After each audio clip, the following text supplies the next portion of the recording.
Let's Talk Tech fans. It's hard to believe that we've been on the air for a whole year. The September episode will be a little bit different and consist of the best of Let's Talk Tech, with segments over the past year from different months that were really popular. It was so hard to pick the best though because there were so many good ones. And obviously, I think each one was fantastic. So I hope you enjoy. And next, we'll talk about social media safety. The use of social media platforms by seniors has increased dramatically, particularly during the pandemic. It's estimated that 51% of people ages 50 to 65 and 34% of those over 65 use Facebook with an average screen time of over 65 minutes each day, and I would say even more. Safety when posting should be a priority, as the dark side internet trolls are always stalking your comments, likes, and shares. Remember, anytime you click anywhere on the internet, it's forever. A social media phishing attack called clickbait is when a hacker uses social media sites to steal personal data. And one of the biggest ways is the use of viral social media quizzes or even a simple comment answering a fun question. You've seen them on Facebook. What is your rock star name? Use your birth month and the name of the first street you lived on, or the top 10 concerts you attended. Name a weird smell you like, or even a math teaser. Seems innocent, right? Not so fast. Those quizzes and comments not only put you straight in the path of cyber attacks, but they also expose anyone you're connected to on these sites. You might be thinking, oh, I can just answer and I'm sure it will be fine. But really, it may not. Today I saw one that said, how old will you be in 10 years? So now they know your current age, which seems simple. But most of these posts are not benign, so think carefully about posting. If a post by an entity such as a radio station has hundreds of thousands of responses and you respond, you just added the ability for someone to click on your name, see all your personal data, all your friends' data, and so on. 300,000 posts and shares could multiply into millions of names and access to the data associated to those names. That innocent comment about what kind of bagel you wouldn't want to eat may have the ability to adversely affect many friends in your life by exposing their data unintentionally. No matter how tempting or harmless the post seems, if you don't know the person or entity who created that post personally, just keep scrolling. But let's talk about some measures you can take to improve your safety on social media. First and foremost, go to your settings button on each of the sites you use regularly and look at your security and privacy settings. Take the time to do this on each and every social media site you use. Create a very strong password with a combination of words or phrases, numbers, and special characters. Change it every 30 days. Yes, the more frequently you do this, the safer you will be. Consider using a passphrase, which is a combination of words and numbers that may mean something to you, but not to anyone else. For example, draw 321 Arizona, or lunch 225 TJ Maxx. Those are things that I might remember, but I won't use those passwords. Don't use the same passwords for everything. As difficult as this is, consider the alternative of getting hacked and how hard that would be if your identity is stolen. Use two-factor authentication.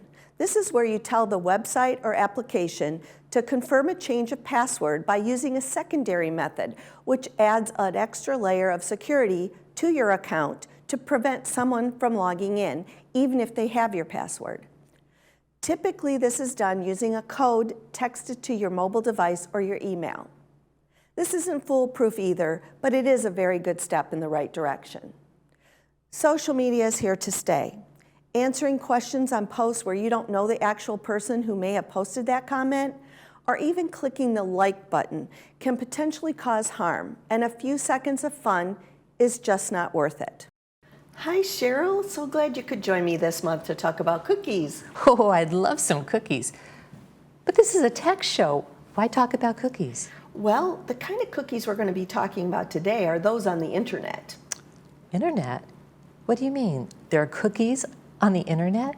Well, you know those little annoying pop-ups that you get when you go to a website? Yeah. And that little box says accept or privacy policy. Well, it's annoying, but they do have a purpose. When you hit accept, that website adds tiny files called cookies to your computer, and they aren't always the tasty kind. So with these cookies, they can get my personal information? Oh, that's really scary. Not always. Often I ignore them, but the information that appears on the screen offers you the ability to see what cookies they want to use, and you can make the choice. For example, there are tracking cookies, technical cookies, analytical cookies. Technical cookies make the website work properly so that you have a good viewing experience. If you could just take an extra minute and choose to have them only install the ones you need in order to have the website work properly, that would be the best. So what type of cookies should I accept? I don't think I want any of them. Well, for example, if you're using a regular browser such as Google Chrome, hitting accept typically allows all the cookies to be added. But really the only ones that are necessary are the ones that are called technical cookies. So taking a little extra time when that pop-up comes up to actually go through and pick what you want to use and pick technical only rather than marketing or analytic will help you to avoid targeted ads or worse. Oh, thank you so much, Debbie. Well, let me show you a few ideas on how to do this. Here is a perfect example of a privacy screen cookie pop-up. This one is a very extensive one and gives you a lot of options. If I want to learn more, I can come here and I can disagree or agree with all of these different things. For me personally, I would disagree with all of them. So you can disagree to all, and then it brings you out to the website. And it's as simple as that. So I would suggest that you, at any time, make sure that you click for their privacy policy and set up any restrictions that you can. I know you've been a teacher, so can you suggest anything that's both educational and fun for a 3-year-old? As a matter of fact, I have some ideas for any age group, and happy to share. Did you know that a child who's 10 years old today has never lived before iPads or Instagram? Or a 20-year-old has never lived before GPS or electric vehicles? It's amazing. But technology can help children learn by doing. Rather than just memorizing facts, an interactive play encourages thought and ideas. So I would say if a child doesn't have a tablet, that would be my first recommendation. The Amazon Fire tablet or an inexpensive Android tablet are great starter tablets and much less expensive than an iPad. Expect to pay between $100 and $600 on one of these, but don't forget a very durable case. Well, what about science toys? Or I heard this term called STEM, S-T-E-M. Well, I have no idea. What does that mean? Well, STEM is an acronym for science, technology, engineering, math, and it's a really big focus now in schools because they combine it with a lot of other topics. So let's talk about some cool ideas, all easy to buy online. One area where you can go wild, at least for me, is robots. This is my robot. I used it with my students in my classroom. I named him Lil Buddy. This one is a bit costly, but I found one online that was very similar called the Gearbot. And it's good for a child at least 7 or 8 or older, but the Gearbot's only about $70. And here are some more of my favorites. A remote control Gearbot from Lakeshore Learning, which is actually right up the street by Gate 6. This can be built and rebuilt over and over any way the child chooses and has a wireless controller to connect it and move it around. It's just about $60. Although shaped like giant gears, it's very reminiscent of Legos, which is always a fan favorite and a good choice. This is Wonder Workshop's Dash, which for about 6 and up. This integrates the teaching of Introduction to Computer Coding with Playtime. I have spent hours of fun with this one and my students. This is a little more expensive, but in my mind, totally worth it. You could expect to pay about $150 on Amazon. Well, that looks like a lot of fun too.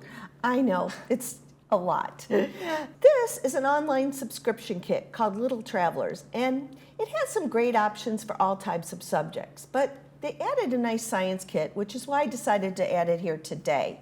The price might vary depending on the subscription or what you get in the kit. This is a Fitbit, which is a fitness tracker. I have a Fitbit. Cool.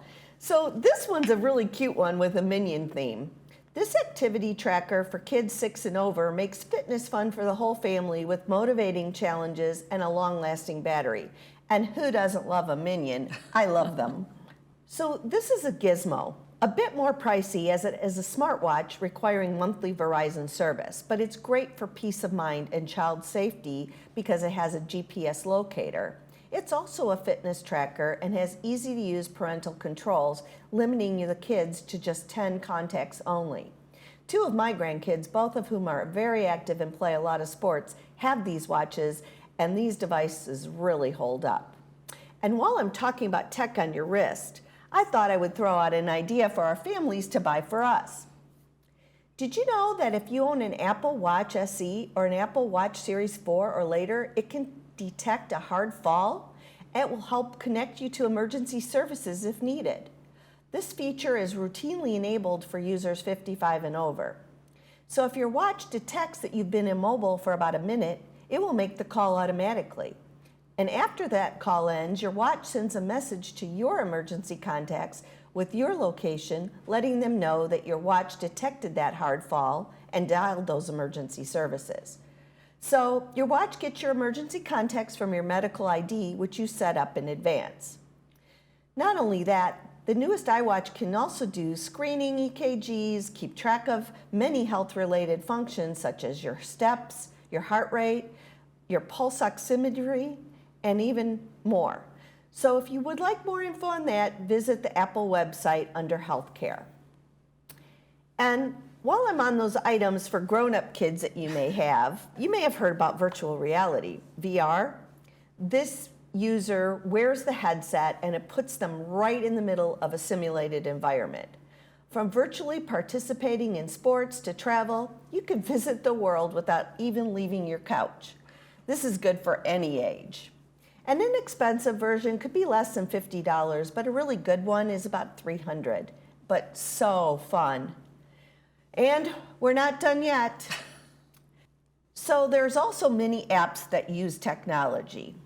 This one, which I've used in my classes and with my grandkids, is called ABC Mouse, which is a subscription-based learning system for about $12.99 a month. It can be used with any computer, mobile phone, or device. It offers 850 interactive lessons and activities for ages 2 through 13.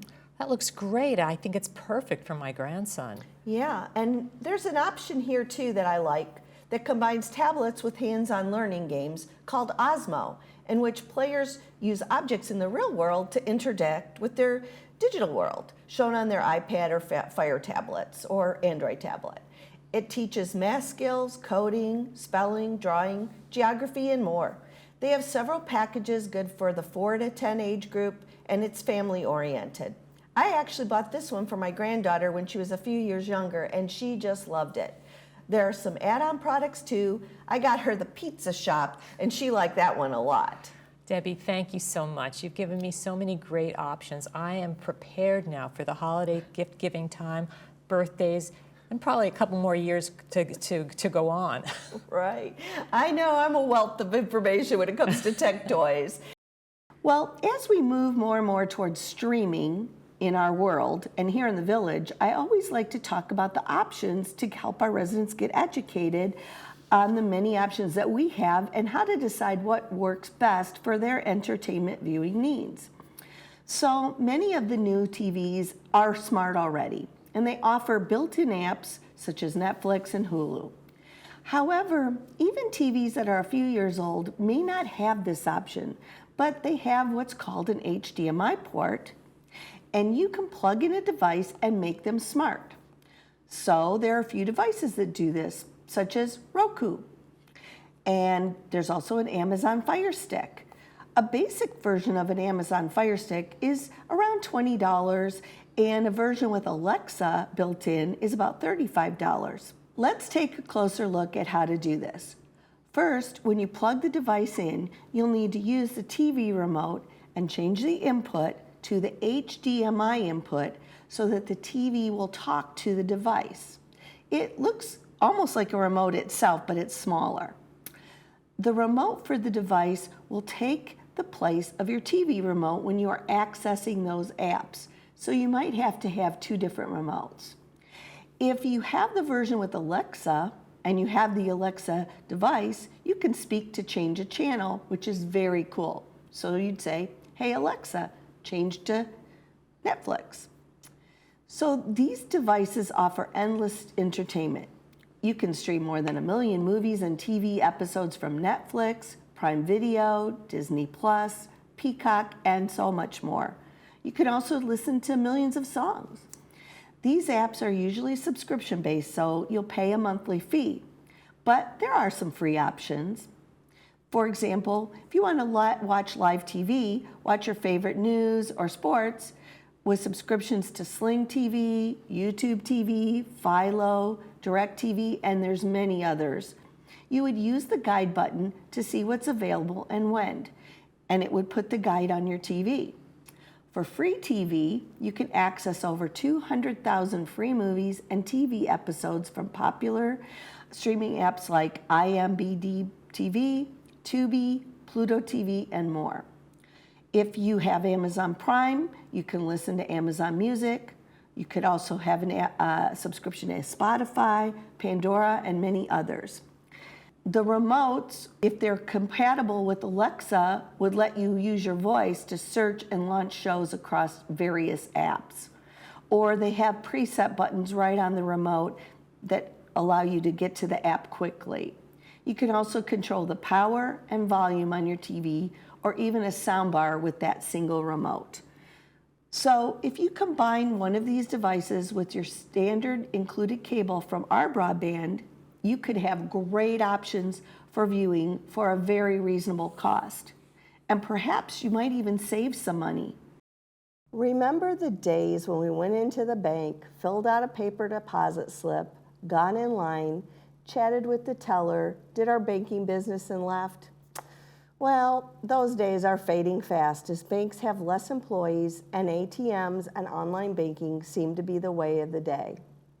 Today I'm going to discuss ways to share funds or pay using specific apps and touch on the use of online banking as it relates to major banks, which have both brick and mortar and online options. So let's go over the most popular digital payment apps: PayPal, Venmo, Zelle, Google Pay, and Apple Pay. These are also known as contactless payment methods, and there are several others, but again, these are the most common. How to wisely choose one over the other largely depends on the kinds of transactions you want to make and the parties with which you want to exchange your funds. So first you should determine what you want to do with the app, and then research which of them may be the most appropriate. One of the most recognizable is PayPal, and over the years they've grown and changed quite a bit. When you shop online, many retailers offer an option on the pay screen to choose PayPal along with other credit cards. It has become the leading choice for transactions online due to the extra layer of security that it offers. Its advantages include the ability to tie in multiple bank accounts and credit cards within your actual PayPal account, and PayPal can be used globally. Venmo is more geared to what is known as peer-to-peer transactions. For instance, personal transactions with people you know, such as when you go out to a restaurant and you want to split the bill with your friends. That's a particularly well suited to something like Venmo. I also just had a handyman come and do some work in my condo, and I paid him instantly using Venmo, which was so much easier than going out and getting my checkbook and writing a check, and it just took 20 seconds. So Zelle is a payment network, and that's launched as a mobile banking feature by banks, and it works also as a peer-to-peer system. After you enroll with your bank, it moves money directly between your linked bank accounts, and although a bank doesn't typically charge a fee to use it, your bank could charge you, so make sure you check that out. But most of the major banks do not charge for the use of Zelle. Google Pay is now known as Google Wallet, and it is Google's alternative to PayPal. It allows users to transfer money between their bank account and a credit or debit card and their Google Wallet balance, and send it to other Google Wallet users. Most transactions on Google Wallet don't cost fees, but Google Wallet can't be used to pay for items either in online or real life unless you have a separate Google Wallet card. That card acts like a MasterCard or a debit card, but Google Wallet is only available in the US. If you use Google Chrome, you have an option to tie a credit card into Google Pay, which allows you to quickly pay online, and you'll see it as a pop-up often when you see it at the top of your screen. Apple Pay and Apple Pay Cash. So Apple has combined the handling of payments with what looks like a merger of PayPal and Venmo. Apple Pay is a mobile payment and digital wallet service that allows users to make payments in person, in an iOS app, and on the web using Safari. Apple Pay is Apple's system for making purchases at many major retailers and through in-app purchases. With Apple Pay, you'll be able to hold your iPhone up to a credit card terminal, then touch your ID, Apple's fingerprint tech, to make a purchase. You can also use your iWatch. You'll also be able to buy stuff within apps, such as using the Target app, or just by using Touch ID at the appropriate time during checkout. It's only supported, though, on an iPhone, Apple Watch, iPad, and Mac. Although I've had access to this for years, it hasn't been something I pursued, but it is very easy to use. So much like going to Starbucks and waving your phone under the scanner, it does allow you to easily pay without even opening your wallet. In a past segment, I mentioned checking out the validity and accuracy of information you receive via the internet or emails. In other words, don't believe everything you read. Part of why I'm here is not to scare you, but to keep you safe and inform you on the best ways. Because there was a recent issue with a Facebook communication, I wanted to mention this again. The best fact-checking sites I know are factcheck.org, which is from the Annenberg Public Policy Center, snoops.com, which has been in existence for 20 years, and verifythis.com. Researching rumors or scam for accuracy should always be your first step. In this case, Facebook users were sent an email about increasing privacy. This email was actually true. Facebook's Help Center confirms that the social media service is legitimately sending out emails about Facebook Protect. Facebook says that certain people in the public eye or high profile can become a target for compromise attempts on their social media accounts, including Facebook. Accounts that face increased risk may need additional protection. That's why Facebook Protect was created, and they began mandating it for some users back in December of 2021. This is available to anyone, whether you're high profile or not, and I always encourage everyone to add as many safety measures as possible. Remember, Facebook will never ask you for your password in an email or Facebook message. In fact, legitimate companies never ask for passwords. If you have not been to the main page for Facebook Help Topics, I urge you to do that today and be sure to review all of your settings, particularly those for privacy and security. I had no idea when I decided to research this topic the amazing number of items I found. From a machine that plays fetch to an electronic litter box, there is no shortage of fun pet technology. If you hate leaving your dog alone at home, this might be the gadget for you, especially if he or she is prone to mischief when left alone too long, or you're worried about them being alone. Furbo is an interactive camera. With this tech gadget, you can communicate two-way with your dog from your smartphone. You can also toss them a treat and even play a game with them while you're out of the home using your mobile device. How cool is that? This is one toy that's bound to get tails wagging. I need to see if this will work for my very spoiled kitty. Patlabro is a smart feeder for either dogs or cats. It assesses the dietary requirements of your pet and creates a custom feeding regimen and programs itself to allow for that. It will also alert your device when your pet has been fed or when you need to buy more food. Of course, you can adjust the manual feeding schedules from your laptop or mobile device in real time from anywhere, which is important. You can also use PetNet to track your pet's calorie intake on a daily, weekly, or monthly basis. The feeder itself features status LEDs, a micro USB power, a food level sensor, and more. Feeding times are not only automated, but simplified. If you're a cat person like me, you know that cats are often bad about drinking water, unless you're like Josh, my cat, who recently has decided he likes to drink from the toilet, at least the clean water. Smart water bowls are a great and inexpensive solution. Standard water bowls are just so boring.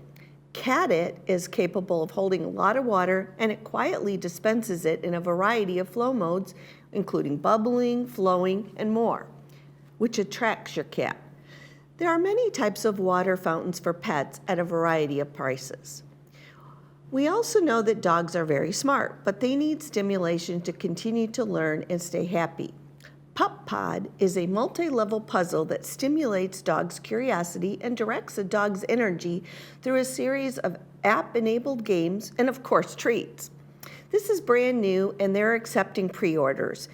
It is $200, so it's pricey, but it is super cool. Keeping your pets engaged is so important. In the same vein, there are also devices that will play fetch, such as iFetch for smaller dogs. The dog drops the ball on top of iFetch, and it randomly rolls out one of the 3 chutes at the base. The dog fetches the ball and returns it again. There is no shortage of pet technology to buy, from $20 to hundreds of dollars. A simple search on the internet of the keywords dog or cat technology will yield many results, too many. There are also online pet stores such as Chewy.com or even the major pet store retailers that have a wide variety to choose from online and in person. Your furry friend will thank you. So I hope you enjoyed that look back from some of the great segments over the past year. As always, we encourage your questions. Email talktech949@gmail.com. And on your screen is our air dates and times. And of course, you can watch us anytime on the Village Television YouTube channel. Be sure to subscribe because there are a lot of great shows there. It has been a pleasure to do this show, and the response has been favorable from all our viewers. Both my sidekick, Cheryl Stritch, and I have had many people come up and tell us how much they enjoyed and learned here. But here's to another year, and remember, be kind when posting online, and have a wonderful day.